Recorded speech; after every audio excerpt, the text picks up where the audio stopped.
Hi అండి, welcome to my channel. ఈరోజు సరికొత్త వీడియోతో మేము ముందు రావడం జరిగింది. సో కుకింగ్ సంబంధించింది మిరియాలు టమోటా మిరియాల రసం. సో ఇది హెల్త్కి చాలా మంచిది. ఎలా చేయాలి ప్రాసెస్ మొత్తం చూడండి, స్కిప్ చేయకుండా. సో మన టమోటా, కొత్తిమీర, మిరియాలు, జీలకర్ర, సాల్టు, పసుపు, సో చింతపండు, మిర్చి, తెల్లగడ్డలు, కరివేపాకు, ఇవి కావాల్సిన పదార్థాలు. చూడండి ఫుల్గా. సో ప్రాసెస్ ఏంటి మొత్తం తెలుసు. సో మిక్సీ తీసుకొని, చిన్న మిక్సీ. సో మిరియాలు, జీలకర్ర, తెల్లగడ్డలు ఈ మూడు వేసుకొని మనము ఇప్పుడు మిక్సీ పట్టుకోవాలి. మిరియాలు, జీలకర్ర, తెల్లగడ్డ చూడండి, ఈ మూడు తీసుకొని మనం మిక్సీ పట్టుకోవాలా. సో మిక్సీ, దాని తర్వాత టమోటా కూడా 3 టమోటాలు, 2 టమోటాలు వేసుకోవచ్చు. కానీ మేము 3 టమోటాలు వేసి ఉత్త టమోటా మిక్సీ పెట్టుకోవాలా. ఇది సపరేట్, అది సపరేట్, 2 మిక్సీలు పెట్టుకోవాలా. చూడండి, ఇది టమోటా మిక్సీ పెట్టిన తర్వాత జ్యూస్ వచ్చేస్తుంది. సో మనం ఇప్పుడు జీలకర్ర, మిరియాలు, తెల్లగడ్డ పెట్టిన మిక్సీ చేసింది ఈ 2. చూడండి, 2 పట్టుకున్నాం కదా. ఇప్పుడు ప్రాసెస్ ఏంటంటే, మనం స్టవ్ వెలిగించి ఒక ప్యాన్ పెట్టుకొని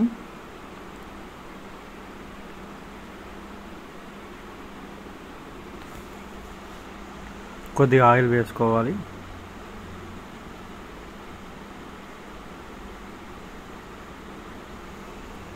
ఆయిల్ హీట్ ఎక్కిన తర్వాత కొంచెం ఆవాలు వేసుకోవాలి కొద్దిగా.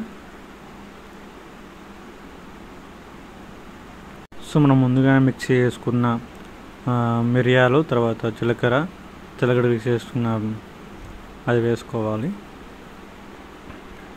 మనం ముందు మిక్సీలో వేసుకున్నాం కదా, అవి 3 సంబంధించింది వేసుకోవాలి. సో మనం అట్లా కొంచెం వేగనించాలి. తర్వాత మనము కరివేపాకు, ఎండుమిర్చి వేసుకొని అట్లా కలబెట్టాలి. సో అంటే మనం ఇప్పుడు మొత్తము అది బాగా కలబెట్టి కొంచెం బాగా వేగించాలి. తర్వాత పసుపు పోయాలి. మనం ఇప్పుడు టమోటా మనం మిక్స్ చేసుకున్నాం కదా, మిక్సీలో వేసుకుని. సో ఆ టమోటా మిక్సీ వేసుకుని కొంచెం దీనిలో వేసుకుని మొత్తం క్లీన్ వేసేసుకోవాలి. సో మనం ఇప్పుడు మిక్సీలో పెట్టి 2 ఐటమ్స్ వేసేస్తున్నాం చూడండి. సో మనం ఇప్పుడు కొద్దిగా సాల్ట్ కానీ ఉప్పు కానీ వేసుకోవచ్చు, ఏదో ఒకటి. మొత్తం మనం కలపెడదాము. మొత్తం బాగా వేగాలి కదా, మొత్తం కలపెడితే బాగుంటుంది. సో మనం ఇప్పుడు మొత్తం కలిపెట్టిన తర్వాత చూడండి ఇలా వస్తుంది, వేగుతూ ఉంది. సో మనం చింతపండుతో వాటర్, మనం చింతపండు రసం చేసుకోవాలి. అది తీసుకొచ్చి దీనిలో వేసేయాల.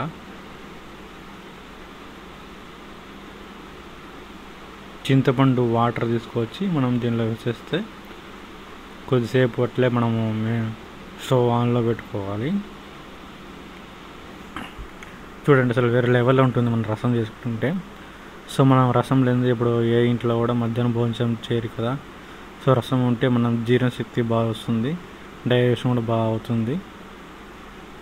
సో మిరియాల రసం అయితే సూపర్ ఉంటుంది, వేరే లెవెల్లో. చూడండి, రసం అయితే ఇప్పుడు ప్రస్తుతానికి ఉడుకుతుంది. చూడండి ఎంత కలర్ఫుల్గా ఉందో. చూసే కొద్దీ నూరి రుచిగా ఉంటుంది, తినే కొద్దీ.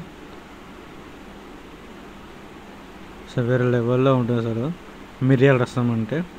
సో మొత్తానికి మిరియాల రసం అయితే రెడీ అయిపోయింది. సో మీరు కూడా ఇలాంటి వీడియోస్ చూసి నేర్చుకోండి. నచ్చితే లైక్ చేయండి. Thank for watching my video.